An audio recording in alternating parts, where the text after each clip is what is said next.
morning, everybody. Welcome to the Member Speaker Series here at the Missouri Botanical Garden. We are delighted to have so many of you joining us virtually today for all the President's Gardens.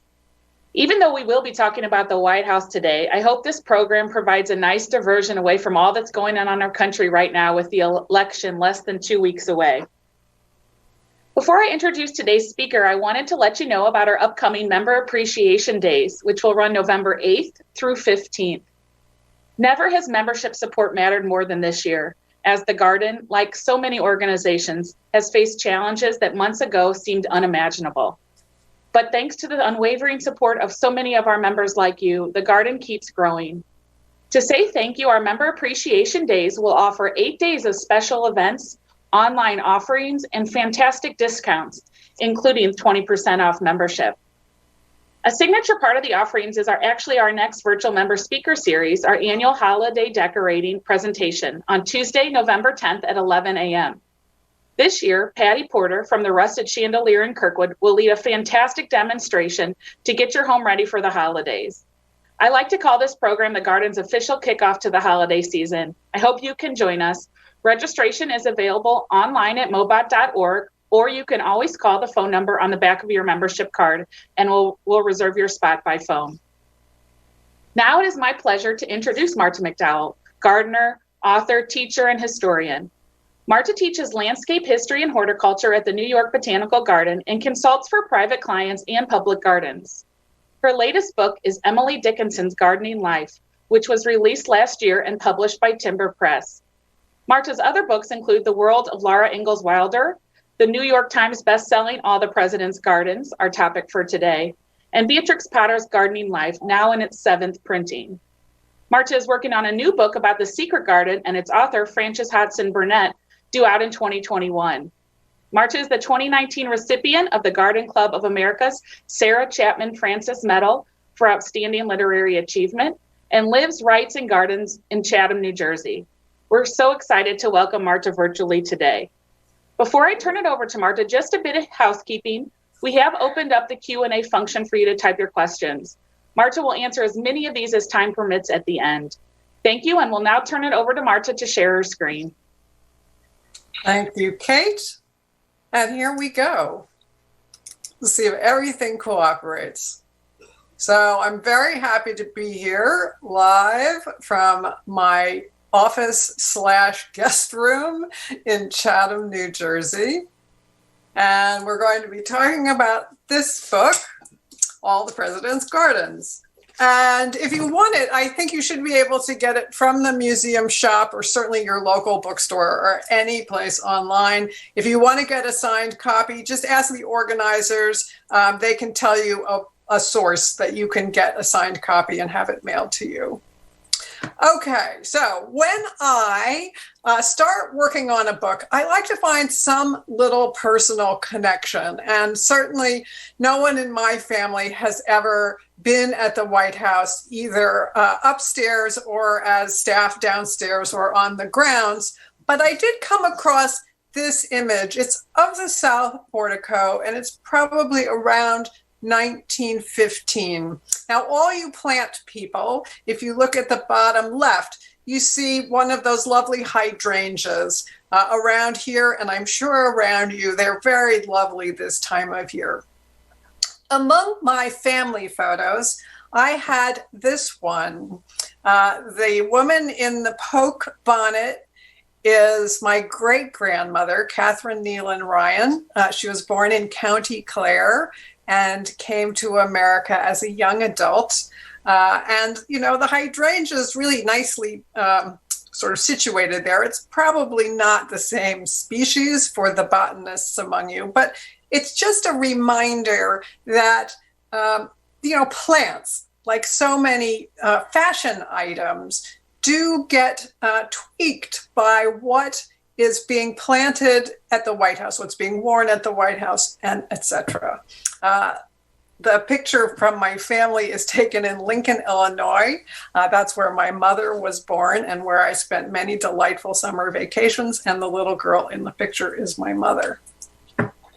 Okay, so to the White House. My what I set out to do in this book was to show the history of American gardening through a window, and that window was the grounds of the White House. It allowed me to have the scope a little more focused because we're a big country with a long history, but a lot of things, as you'll see, have been done at the White House. So here's 1797. The person depicted, I'm sure you recognize, it's George Washington. By the time the city, the federal city, was being planned, George Washington was actually retired from the presidency. Remember, he'd had this long service in the army and then 2 terms as president, and then he chose to retire. So in 1797, as the president's house was being built, he wasn't president. Actually, John Adams was already president. So Washington, though, did have a hand in laying out the city that would bear his name, and he had a lot of help from a Frenchman named Pierre-Charles L'Enfant. L'Enfant grew up in a village in France called Versailles.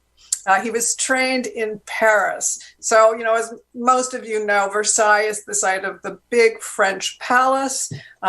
He was French trained. So when he was asked to lay out a new city, he lays out essentially a French city. And so Washington, D.C. has these long diagonal avenues. In French design, that's called the axis. And so, you have a long straight line with a focal point at the end to draw the eye. If L'Enfant had had his way, the president's house would have been at the end of one of those long straight avenues, sort of like a boulevard in Paris.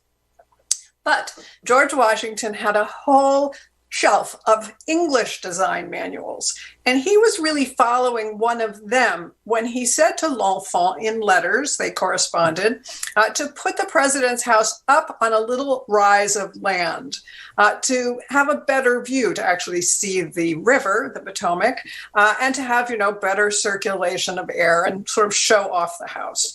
And so that's why even today, if you walk in Washington, say from the National Archives to the White House, you'll find that Pennsylvania Avenue takes this kind of odd zag. And that's the whole reason why it's left over from George Washington and his design ideas. So George Washington never lived in the White House. I think of him sort of like Moses, right? He has a strong hand in the design of the Promised Land, if you will, but he never lives there himself. The first president to move into the president's house, as it was called at the time, was John Adams. He moves in 1800. His wife, Abigail, joins him about 2 weeks later. Now, Abigail Adams was a woman of very strong opinions, and very soon she sat down to write to her daughter in Massachusetts and tell her all about the president's house. Abigail Adams was not impressed. She said in the letter, "We have not the least fence, yard, or other convenience." In other words, the president's house was still basically a construction site. The letter goes on to say she was hanging up her wet laundry to dry in the unfinished receiving rooms. It was getting into early December, and I guess it was not good to hang out your laundry then. She even commented on the ride into Washington, the city of Washington. She said, "Woods are all you can see on the way from Baltimore until you reach the city, which is so only in name." It's a reminder that the city of Washington, D.C. was built on farmland and swamp and sort of scraggly woodlands and a couple of villages like Georgetown that predate the federal city, but it really was brand new construction for the capital of our new nation. So John Adams and Abigail Adams did not suffer those circumstances for long because John Adams lost the election at the end of 1800. So in 1801, they pack up and leave. They do not even stay for the inauguration of Thomas Jefferson, who was, I think of him like a frenemy, to use current terms.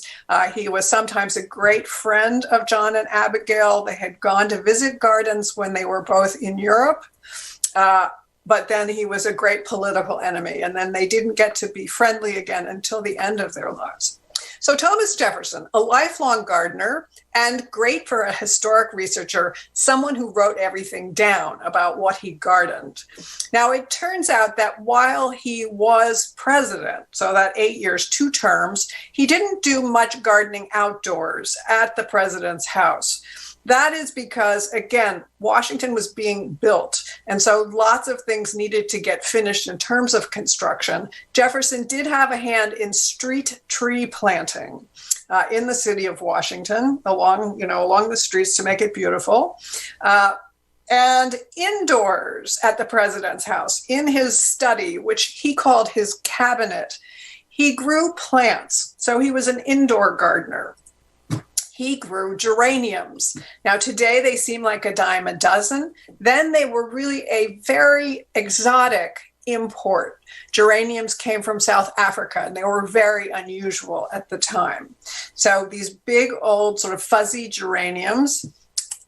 Roses, according to his friend Margaret Bayard Smith. So picture along the windows on the south side of this office, which is actually now the state dining room, he had plant stands with plants on them. So some kind of container grown roses, probably a miniature species or variety. And then again, according to his friend who wrote this down, among the plants on the plant stand, there was also a bird cage for his pet mockingbird. This bird's name was Dick, we actually know, and the bird used to sing along when Thomas Jefferson played the violin.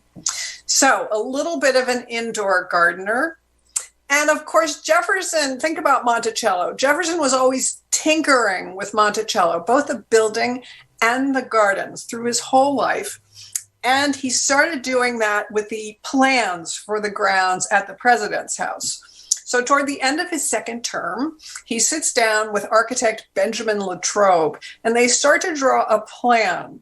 And so they establish essentially that the front of the president's house, the one is the north portico. It's got a sort of triangular pediment on the front. It's the one that shows up behind all of the newscasters. If you watch any news program about the presidency and they show the White House. That was going to be the formal front entrance, the carriage entrance. That was very French, very geometric in design. The back was much more park-like. So this is the south portico, and you can see people just walking up to the entrance. And Jefferson, in his handwriting, writes on the plan words like groves and shrubberies. This is like the balance between French influence and English influence. So it starts to lean more towards, think like Downton Abbey type landscape. So Jefferson does the planning. The next president, James Madison, does the planting. And so from the president's house, during Madison's administration, they start to send out all sorts of plant orders to local nurseries. So they get trees, they get lots of shrubs, things that you probably grow in your own gardens, roses, rose of Sharon, lilacs, flowering shrubs, and lots of trees, but also lots of vegetable seeds. So think of the grounds of the president's house as a sort of mini farm back in those days. And really, almost to the 20th century, they continue to grow loads and loads of vegetable and fruit crops, so edible plants. James Madison and his gardeners were ordering from Philadelphia seedsmen. There are orders in the record of the correspondence. And Madison was also very familiar with the Shakers as a source of quality seed. So it's the Shakers, those religious communities strung across America, that really innovated this idea of a pre-printed paper seed packet to market their seeds. And so when you're buying your packets of seeds next time, you can remember the Shakers. Now, all of this planting went on, but it didn't last long. It literally went up in smoke. in 1814. It's part of the War of 1812. The British march into the federal city. They burn the federal buildings, including the Capitol building and the president's house. So it was rebuilt. The shell was retained. It was rebuilt during the Monroe administration, so the next administration. And it was given a very bright white coat of paint to cover up the marks from the smoke and ash. And that is when the building started to be called that White House. And so it was informally called that for many years until it became the official name. So from here on, we can call it the White House. And around that time, you start to see images of ornamental grounds at the White House. So here again, the South Lawn, you see planting beds with big showy flowers, hard to tell what. You see one method for getting the lawn sheared. They would have a neighboring farmer bring a flock of sheep. I guess they got it trimmed and fertilized at the same time. And it's sort of park-like, right? People are strolling. There's even a man walking his dog. And we have the picture of a gardener actually at work. I was very interested in the gardener of this period. His name was John Ouseley. He was, like my great-grandmother, an immigrant from Ireland. He actually came in through a port in New Jersey. He makes his way to the White House, gets a job, and stays there for 27 years.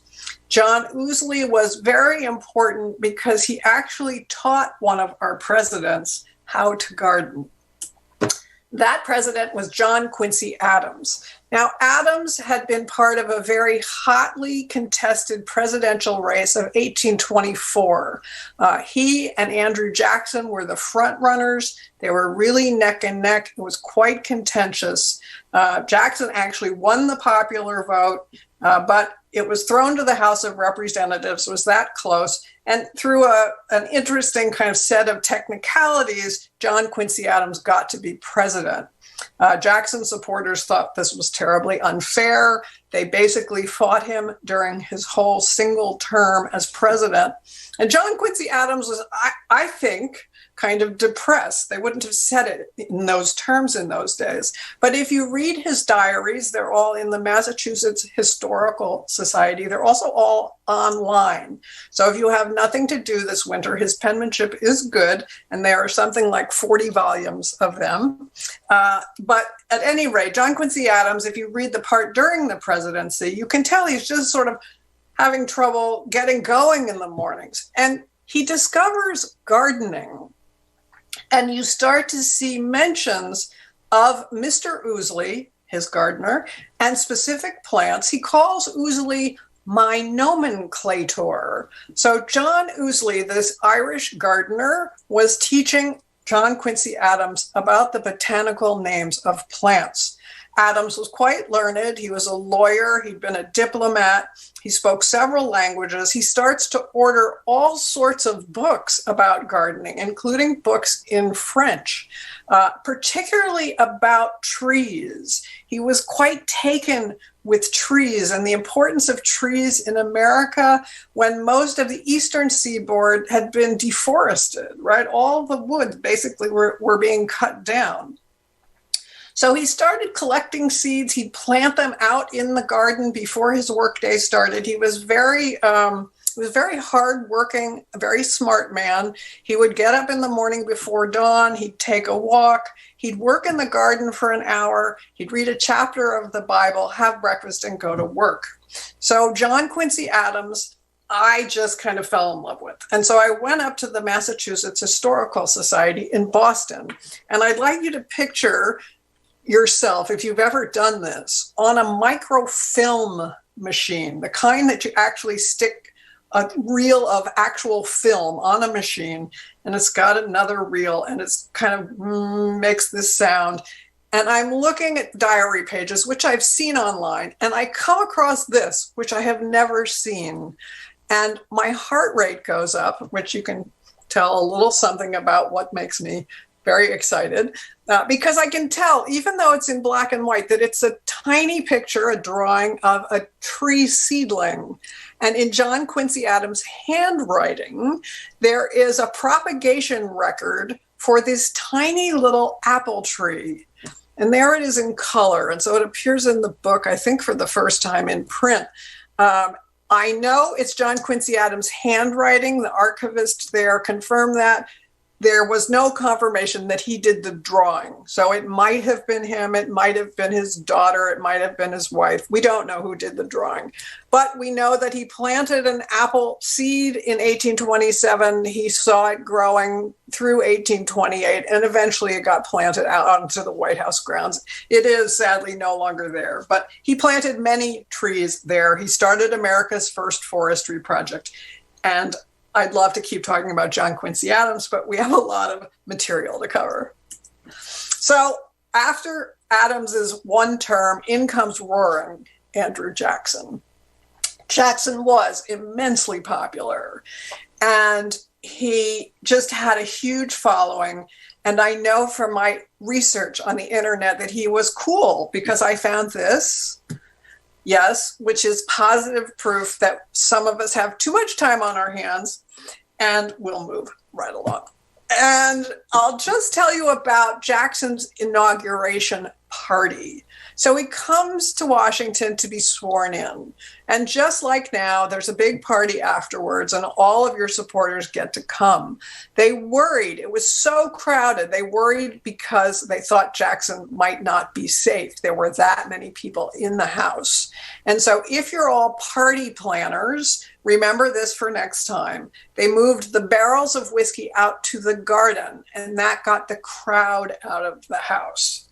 Now, to be perfectly serious, Jackson himself was in mourning at that time, because just before he came to be sworn in as president, he was at his home in Tennessee, and his wife, Rachel, died quite suddenly. So he comes to Washington alone and in mourning. The story goes that Jackson brought either cuttings or saplings of the southern magnolia. This is Magnolia grandiflora, and plants them next to the south portico. They are still there, just barely. They've suffered over the years. This is from a long, long time ago, right? This is like 1827, something like that, 1830. They did appear on the old Jackson 20. So just to the left of the portico on the back of the $20 bill, that is the Jackson magnolia. So a little bit of living history. Now I'm going to do a little jumping forward, or we'll be here all day. Here's the 1850s. Notice the ornamental ironwork, which is no longer there. There are also rose trellises. Roses, immensely important through the history of the White House.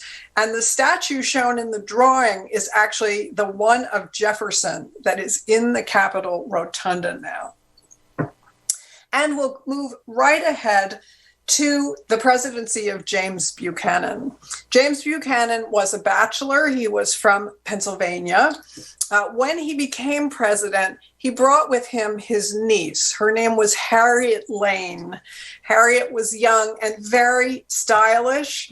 She was, I think, of her now, like Princess Diana was back in the day. The news media followed her, what she wore, what she danced, and the fact that her uncle had built onto the west side of the White House a proper conservatory for the display of tropical plants. It was the thing to do at the time.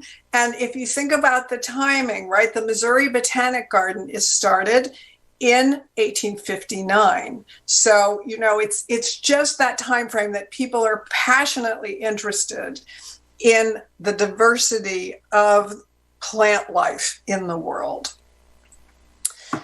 The greenhouses, the conservatory, it appears in newspapers. It also appears in early photographs. So if you look at this photograph from the 1860s, you'll see on the left the greenhouses show up. You'll note that we did not invent graffiti in the 20th century, excuse me. There is 19th century graffiti, and also that people are just sort of lounging around on the south lawn, the kind of the backyard of the White House. This is now the period of the Lincoln. So this is now moving into the Civil War period. Mary Todd Lincoln loved flowers. So she's often shown with these floral headpieces, nosegays, various kinds of corsages. And all of those, the gardeners at the White House would have made. There was no split between the florist and the gardener at the time. Mrs. Lincoln also did like to buy things. She loved to buy clothes, and she was redecorating the White House, and she had an appropriation for that, but she soon ran through it. And so her creditors were bothering her, to get paid. And her gardener at the time must have said something like, "No problem, Mrs. Lincoln. I'll make it look like I bought more seeds and more soil, and you can pay your creditors out of the grounds budget." Now, if there are any accountants in the audience, this is a no-no. And Congress got wind of it. They called it the manure fund, and the gardener was fired. So I don't know how the bills were covered after that, but that didn't work out well. During the Lincoln administration, it was still really sort of a farm. If you look at this map on the left-hand side, so next to that L shape, which is the conservatory at the time, you'll see it looks like little vegetable gardens, and that's indeed what it was. You also will note, just to the south of the White House, the south lawn is now changed into a sort of, I'll call it like the shape of a butternut squash or a guitar. And the presidency was not 100% popular at the time. And a congressman named Congressman Ogle made a very long, vehement speech about everything that was wrong with the administration, including the grounds of the White House. And he called something on the grounds Amazon's bosoms. Now, if you sort of squint, you will notice that there are these two round circles. Those are these kind of artificial hummocks in the soil. They're still there. And you now know what Congressman Ogle was talking about related to Amazon's bosoms. So moving right along, we're going to skip ahead again. So we are now up to Rutherford B. Hayes.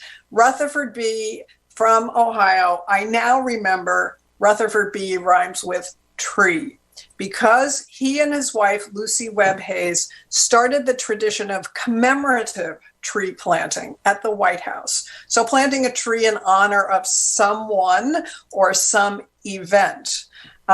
And they also started the Easter egg roll. And both of those things continue to go on today. There's Mrs. Hayes. The president and Mrs. Hayes were temperance advocates. Now, remember, this is way before Prohibition. We're in the 1880s now, but they were strong support anti-alcohol, no drinking. And so the White House was dry. This was not popular with everyone, including their Secretary of State, who said of one of their parties, it was a brilliant affair. The water flowed like champagne. Can't please everyone. So at the end of a meal, the president and first lady would rise from the table and they would escort their guests through new doors that they had punched in from the state dining room directly into the conservatories, which had continued to expand. Again, to connect with this with Missouri Botanical, this is around the period that the Linnaean House was being built. So you have comparable history with you. Now, the Hayes had brought with them from Ohio a gardener named Henry Pfister. Pfister had been born and raised and trained in Switzerland. He worked in Europe, again, come to America as an adult, made his way to the White House, stayed there for 25 years. So it's a job that people do keep. Pfister was responsible for all of the glass houses and, of course, the staff that worked there, as well as all of the ornamental grounds outside. And if you look at this period picture, you get an idea of what in America would have been sort of Victorian planting, even though Victoria was the Queen of England. But notice the big potted palms, the carpet bedding, the fountain. We start to see aquatic plants in the fountain. And this is looking out the front door of the White House towards Lafayette Square and the equestrian statue of Andrew Jackson, which is still there. During the Grover Cleveland administration, note the conservatories and how big they've gotten. Again, they kept being added on to. So by this time in the 1880s, there's a rose house, there's a violet house, there's an orchid house, there are display conservatories, and they're doing all of the propagation for cut flowers as well as for bedding plants. Many of the presidents and first ladies loved the glass houses. Mrs. McKinley is shown here having her photograph taken. Her husband loved carnations, and so the gardeners would bring him fresh carnations every day. Now, sadly, McKinley is one of the presidents who was assassinated. He was shot opening up a World's Fair in Buffalo, New York. He died about a week later. And when he died, his vice president became president of the United States, and that was Teddy Roosevelt. Theodore Roosevelt was young, and he had a big family, which is going to have an impact on the design of the grounds in an indirect way, because he didn't really have enough room in the White House to get his work done and for all of his children to be adequately, housed in bedrooms. And so he calls an architect named Charles McKim. It's a famous architectural firm from New York City, McKim, Mead, and White. He asks McKim to put on some additions for him onto the White House. And so that is when the glass houses go away and new wings are put on, which eventually become the East and West Wing. So bye-bye glass houses. You can see one of the wings here put on, and when they were done, the president and first lady wanted a new garden. This is on the south side. You see the south portico. They'd like to have breakfast under those awnings when the weather was nice, and they would come have a stroll in this colonial revival garden. So that was the new style. It wasn't this tight Victorian bedding. It was now lots of old-fashioned annuals and perennials. And so Mrs. Roosevelt loved to have her picture taken here. She had her portrait painted in the garden. And again, you can just imagine them strolling in the gardens. There were two Mrs. Wilsons. Now, again, we're jumping ahead a little bit. The first Mrs. Wilson was Ellen Axon Wilson, and she was a gardener. She was also a painter. She was a very accomplished painter in oils. She asked a professional friend, Beatrix Jones, later Beatrix Farrand, to design a new garden for the East Side when she moved into the White House as First Lady. She did not want colonial revival. She now wanted Italianate. So lots of big hedges, the formal pool in the center, and that was the style of the day when you got up into the teens. But the first Mrs. Wilson died, and so it wasn't until Woodrow Wilson remarried, which was about a year later. He married Edith Bowling Galt, who was a widow and a Washington socialite, and it was the second Mrs. Wilson who had the garden installed, and so that persisted for quite some time. During the First World War, sheep came back to the White House grounds temporarily. There was a temporary manpower shortage when America entered the First World War. And so the sheep, again, kept the lawn trimmed, and they would shear the sheep and sell the wool for the Red Cross. Between the wars, I just give you a little flavor of recreational facilities at the White House, just like most of us at some point or another might have a badminton set or a basketball hoop or something in our yards. That was true at the White House as well. And so here the First Lady with the feather in her hat is congratulating the winner of the tennis match on the White House grounds. The Hardings had a very famous first canine. He'd often get his picture in the paper. You can see a sort of news conference for Laddie Boy here. He was an Airedale out in one of the president's chairs. And I put this picture in, yes, it is cute, but also to show you that there was a rose garden on the west side. That's been there for quite some time, since really the Wilson administration, although it's been redone several times. And we'll get there. Again, I'm going to jump over FDR and Eleanor Roosevelt. They're certainly treated in the book, but just in the interest of time, we're going to go on to Truman. He's your Missouri president.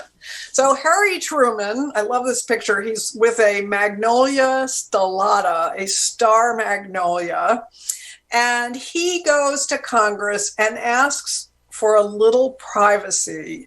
I think basically on behalf of his wife, who was not crazy about being First Lady. Remember, you're always kind of in the public eye.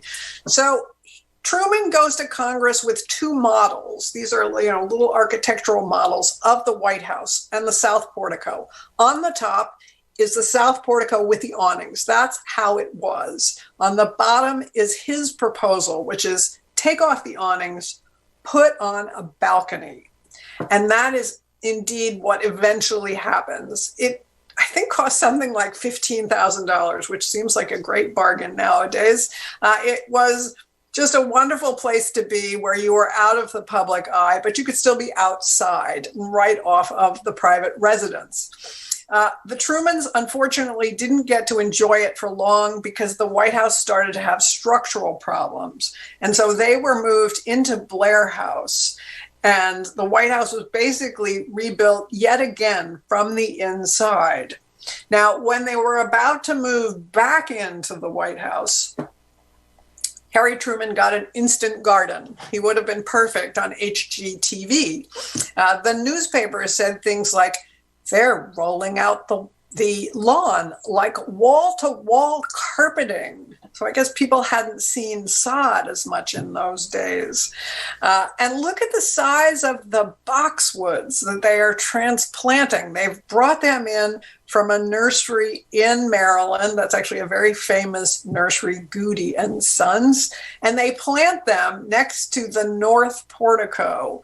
So again, that front entrance. And the next time you're watching the news and they show the White House, you can still see the Truman boxwoods. So they're still alive after decades. So, the taxpayer really got their money's worth out of those boxwoods. They thrived. Eisenhower loved golf, so he had a putting green designed and installed. Now, he is not putting, though I'm not a golfer. I know he's not putting. I could not find a photograph of Eisenhower putting. But I did find this cartoon with apologies to President Eisenhower, who is depicted here lining up and missing his putt because a squirrel has dropped an acorn on his head. Now, squirrels during the Eisenhower administration were not welcome, and they tried to trap and transport them to get rid of them from the White House grounds. It just doesn't work. You cannot squirrels.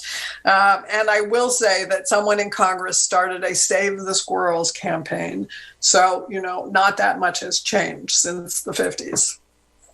Now, during the Kennedy administration, of course, Jacqueline Kennedy, I remember her showing America through the newly redecorated White House with all its antiques then in position. But it was President Kennedy who wanted the gardens upgraded. Remember, the rose garden that he looked out at from the Oval Office had been done during the Wilson administration in the teens. So he calls a family friend, Rachel Lambert Mellon, or Bunny Mellon, as she was known, and he asks her to design a garden right next to the Oval Office. And she worked with him on the ideas.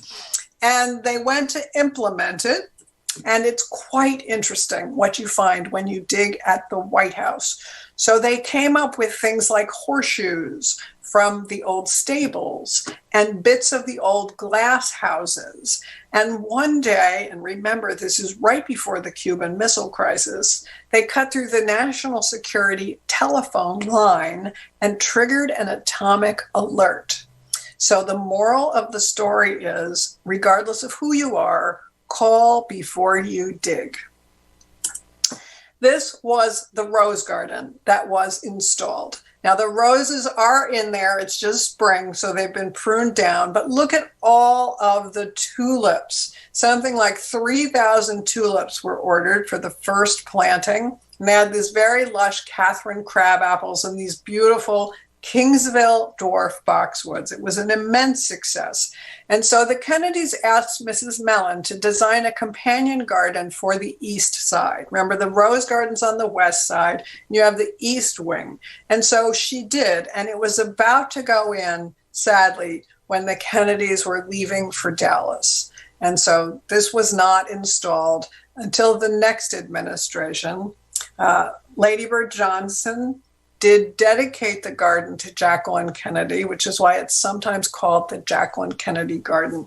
And of course, Lady Bird Johnson, so well known for beautification efforts, not just in the city of Washington, and you can see this model that she's working on, but also around the country, and wildflowers for sure.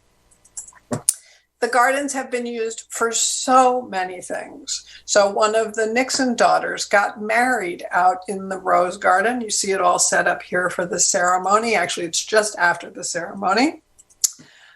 During the bicentennial in 1976, we had the Queen. So, you know, many of you are probably watching The Crown. This reminds me of The Crown. And you have President Ford and Vice President Rockefeller. They're out in the Rose Garden under a big tent having a party. The gardens have been used for diplomacy. Here, Jimmy Carter and Egyptian President Anwar Sadat.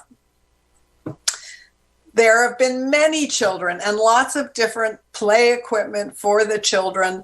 This is a treehouse that President Carter designed for his daughter, Amy, and then you see him there with one of his grandsons. And it's out in the branches of a great blue atlas cedar, which the tree is still there. The tree house is long gone. Lots of different first canines. Here is Barbara Bush, may she rest in peace, with Millie and Millie's puppies. That was a big event out in the garden. During the Clinton administration in the East Garden, there was an exhibit, actually a series of exhibits of American sculpture. And trees continue to be planted. The trees are magnificent, but trees are living things. They don't last forever, so they do have to be replanted. And here is George W. Bush and First Lady Laura Bush planting on the north lawn. But the trees are wonderful. I'm particularly fond of that ginkgo, which you see on the left. So they're both native trees, trees native to America, and trees that have been introduced. During the Obama administration, Michelle Obama brings back vegetables, which had left probably back around the Cleveland administration. There was a quote from FDR's housekeeper saying, the only thing we grow that's edible on the grounds is mint for the iced tea. So, you know, that's by the time you get up to the late 20s and into the 30s. So vegetables come back. Now, I will tell you, I did not have to climb the fence or land a plane on the grounds. I wondered if I might have to. It's much harder to get access to the White House grounds than I imagined. But I was able, with the help of my representative, so, you know, call your congressperson, I did, and he and his staff helped me get a ticket. You get a time ticket to one of the tours. They generally have a tour in the spring and in the fall of the White House grounds. And go if you can. I know you live far away, most of you. You will be there with a lot of your fellow citizens. So this is the day we went. But it was very well organized. They had the Marine Corps band playing, and everyone was very upbeat. Things, because of the crowd, things are roped off. So this was the closest I could get to the Rose Garden that day. But it's still a lot of fun. I was able to go back again with the help of my congressman and really trail around the head of horticulture at the time, Jim Adams, who is just out of the picture. And they were very busy that day. The first family was not in residence, and so they're planting new plants and they've got equipment going, all sorts of things. But that was really interesting, and I could get up close and take pictures, including the vegetable garden, which I will say is the most beautifully maintained vegetable garden I've ever seen, and has great labels because the White House calligrapher does them. There are also beehives, and these are all still there, so that's a great thing. And there he is. You can tell Jim Adams, a real gardener, because look at his pockets. He's been deadheading while we've been running around the grounds. It's an interesting history, and it keeps being interesting. Most recently, of course, Mrs. Trump was in the news for the renovation of the White House grounds, in particular, specifically, I should say, the Rose Garden. I got a lot of questions from various people about this renovation, and I really tried to emphasize that it's not the first time the Rose Garden's been renovated. In fact, since the Kennedys, the Rose Garden was basically completely replanted during the Reagan administration, when the Catherine crabapples were replaced along with basically everything else. The big change in this one is they decided to leave those little crabapples out of the design. So that's a big change. But the roses, I will say, will be much happier without having to compete with the little crab trees. They did a lot of research before they did this. So there it is today. And here are the White House grounds. And regardless of which way you lean politically, let's just agree that it is beautiful and it's full of tradition and full of our history as a nation. And I think it's most beautiful in the spring, but really whenever you get a chance to see it, it's a lovely, lovely space. And it's a national park as well. And I'll just close with my favorite quote that I found during my research, really of the whole book. And it's from the man who held the post of White House gardener the longest. His name is Irv Williams. I'm not sure he's still with us anymore. I tried to interview him. Unfortunately, he was ill when I was writing the book. Irv Williams once said, "What's great about the job is that our trees, our plants, our shrubs know nothing about politics." So thank you very much. And I'll just stop my screen share and take some questions. Allison or Kate? Here we've got a couple. How big is the White House grounds crew today? I'm not sure today. When I wrote the book, I think there were 15 in total. Jim Adams, who I interviewed, was their direct supervisor. Dale Haney was and is still the superintendent.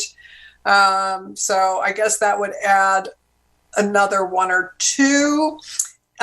They are responsible as well for things like setting up chairs. If you see in the Rose Garden, there'll be a news conference, there'll be chairs, the grounds people do all of that as well. So it's not that they're just maintaining the plants, and it's 17 acres. So it's a fairly big grounds as well. I see a question as well about the street trees planted by Jefferson.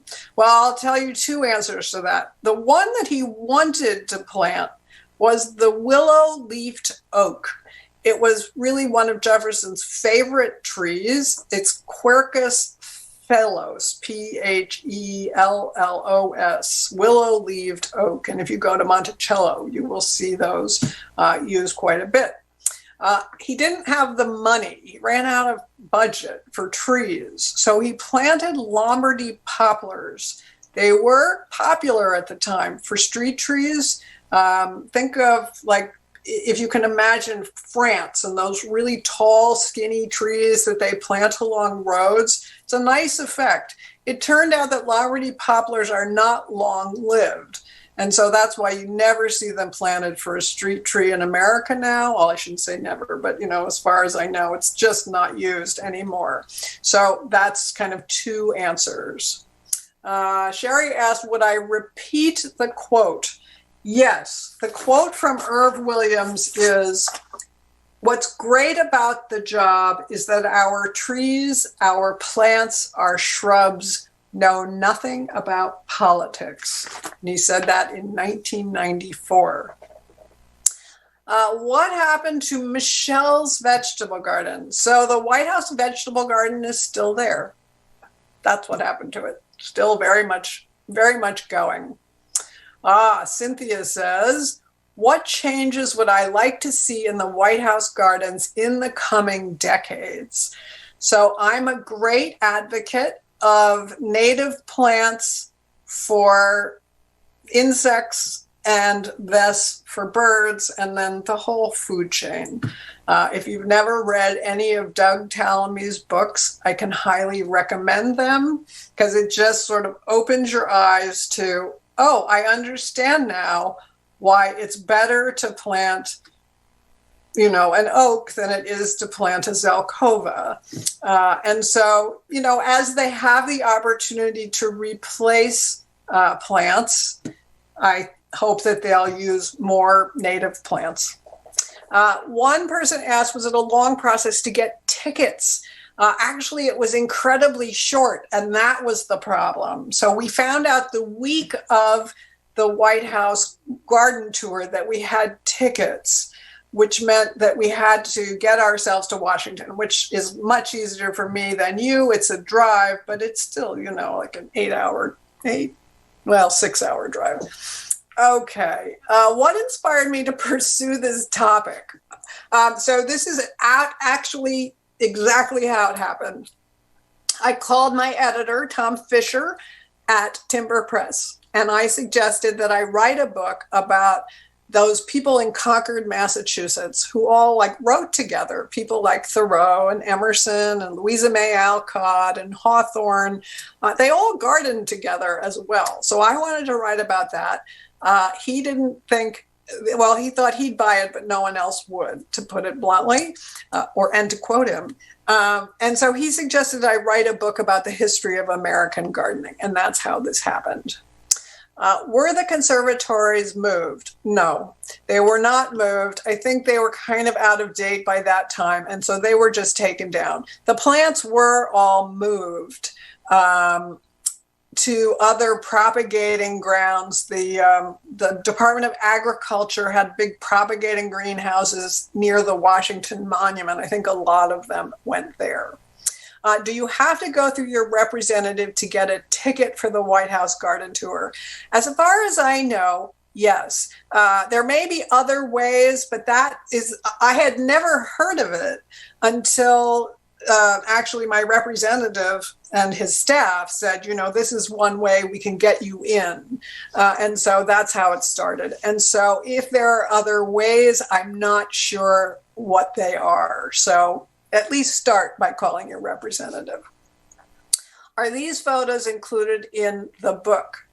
Yes. How many illustrations? I think it's 150 altogether, and those have to be sourced by the author. So, that takes me a lot of time to put it together, but it's a lot of fun too. So when I get tired of writing, I can look up images, and then I have to do all the permissions as well.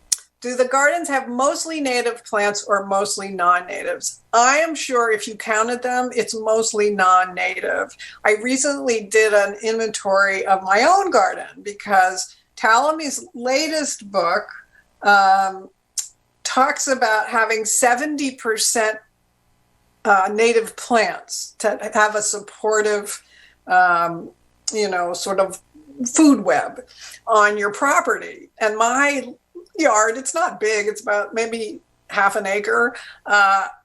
I counted and I was really embarrassed because it's something like 20%. Even though I have a lot of native plants, I have a lot that were here and a lot that I have brought in. Right now, the most spectacular thing in my garden is a golden larch, which is an Asian plant, not native.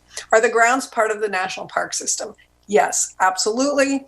The oldest living tree or plant. Oh, what a good question. So during the George H.W. Bush administration, the oldest tree on the grounds, which was an elm that had been planted, as much as everyone understood, by John Quincy Adams, had to be taken down. It had had a second lightning strike. Remember, I told you that the White House grounds are up on a little rise, and the trees are big and old, so they do get lightning strikes sometimes. That elm had to be taken down. Irv Williams, who you saw at the very end of the presentation, had taken cuttings of that original elm and had grafted them onto new rootstock. And Barbara Bush planted that. And so it is, the genetic material of the cutting was really John Quincy Adams' original elm tree. And so that is what I would say is the oldest. Next to that, it's probably some of the oaks. And I'd have to check into it. I don't know for sure. Could we learn more about the current Rose Garden renovation? So in it, there is, and I was able to get a copy through a National Park Service contact I had, but there is something like a 200-page research report that the landscape architects did. And there was a committee, a very prestigious committee that included the director of grounds at Monticello and someone from Dumbarton Oaks, and they put a ton of work into it. And so if you email me through my website, I can send you a link to that, and you can learn a ton about how they decided what to do. Did Lady Bird Johnson planted a lot of flowers around the country. Did she change the gardens at the White House? The principal change during the Johnson administration was the installation of the East Garden. And so that was a whole new garden that went in. Then around Washington, Lady Bird Johnson did a lot of planting of flowers and making sure that public spaces were really spruced up because it had gotten kind of, sad. It's also the period that you may remember things like Keep America Beautiful, all those campaigns, which I think we need to do again. What do they do with the veggies? The veggies are used in the kitchens. The veggies are sometimes grown on and given as gifts, so herb plants or something like that. And then the extra veggies go to a local food pantry.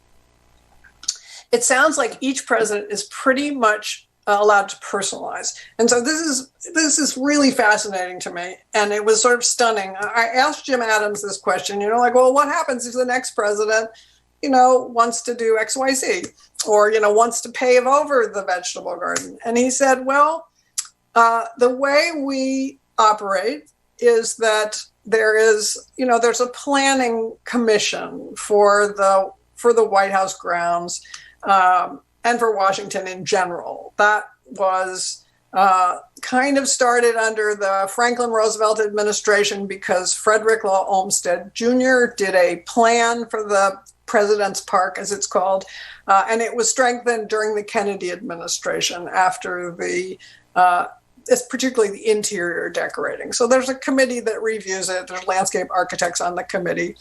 Within that, though, Jim Adams said, look, it is their home for the duration of their term of office. And so we do everything we can to respect that. And so if they don't like the red rose and they want a white rose, they pretty much do that, right?